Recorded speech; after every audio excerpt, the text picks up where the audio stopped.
ഇത് ബില്ലുവിൻ്റെ കഥയാണ്.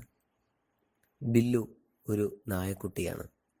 വളരെ ചെറുപ്പത്തിൽ തന്നെ ഒരു കർഷകൻ എടുത്തു വളർത്തിയ നായക്കുട്ടി. വളരെ ചെറുപ്പം മുതൽ തന്നെ കർഷകൻ്റെ കൂടെയാണ് ബില്ലു തൻ്റെ ജീവിതം ആരംഭിച്ചത്.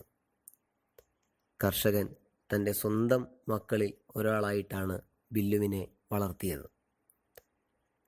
കർഷകൻ്റെ കൃഷിത്തോട്ടങ്ങളിലെ കാര്യങ്ങളിൽ ശ്രദ്ധിക്കുന്നതിലും വീടിന് കാവൽ നിൽക്കുന്നതിലും കർഷകൻ്റെ പശുക്കളെയും മറ്റ് ജീവികളെയും നോക്കുന്നതിലും ബില്ലു പ്രത്യേകം ശ്രദ്ധിച്ചിരുന്നു. ആ വീട്ടിലെ ഒരംഗത്തെപ്പോലെ വളരെ സന്തോഷിച്ച് വളരെ ഉല്ലാസവാനായി ബില്ലു ആ വീട്ടിൽ കഴിഞ്ഞു. കർഷകനും കർഷകൻ്റെ കുടുംബത്തിനും ബില്ലു വളരെയധികം പ്രിയപ്പെട്ട ഒരു നായയായിരുന്നു. എന്നാൽ ഇന്ന് കാലം കുറേ കഴിഞ്ഞിരിക്കുന്നു. കർഷകന് ഒരുപാട് വയസ്സായിരിക്കുന്നു. ബില്ലുവിനും അതിനനുസരിച്ച് മാറ്റങ്ങൾ വന്നുകൊണ്ടിരിക്കുന്നു.